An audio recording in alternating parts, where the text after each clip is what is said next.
Hello friends, நாங்கள் Pichavaram trip போகிறோன்னு already காரில் போகிறத வீடியோ போட்டிருந்தோம். இப்போ நாங்கள் பிச்சாவரம் ரீச் ஆகிட்டோம். 8 மெம்பர்ஸ் போகிற போட்டு 2000 ருபீஸ் எடுத்துகிட்டு நாங்கள் அந்த தண்ணியில் போயிட்டுருக்கோம், வாட்டர் ரைடு.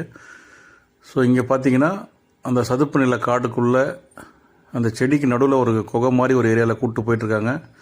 இதுக்கு நாங்கள் கொஞ்சம் அடிஷ்னலாக கொஞ்சம் காசு கொடுத்தோம் அந்த போட்டை ரைட் பண்ணுற பர்சனுக்கு.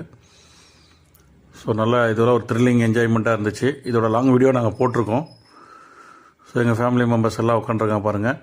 ஸோ இந்த ரைடை முடிச்சுட்டு வந்துட்டு இங்கே நிறைய நான்வெஜ் ஹோட்டல் மாதிரி இருக்குது. பட் அங்கே எங்களுக்கு நான்வெஜ் சாட்டர்டேனால சாப்பிட மாட்டோம். ஸோ நாங்கள் வீட்டிலேருந்தே புளி சாதம் கட்டி எடுத்துகிட்டு வந்திருந்தோம். புளி சாதம், உருளைக்கிழங்கு பொரியல். ஸோ இதை வந்துட்டு பார்த்திங்கன்னா வாட்டர் ரைடை முடிச்சுட்டு வந்து அங்கே பார்க்கிங்லேயே வச்சுட்டு நாங்கள் எல்லாம் சாப்பிட்டு முடிச்சுட்டு அங்கேருந்து பாண்டிச்சேரிக்கு கிளம்பி பாண்டிச்சேரியில் ரூம் புக் பண்ணி தான் அங்கே வந்து ஸ்டே பண்ணோம். நன்றி, வணக்கம்.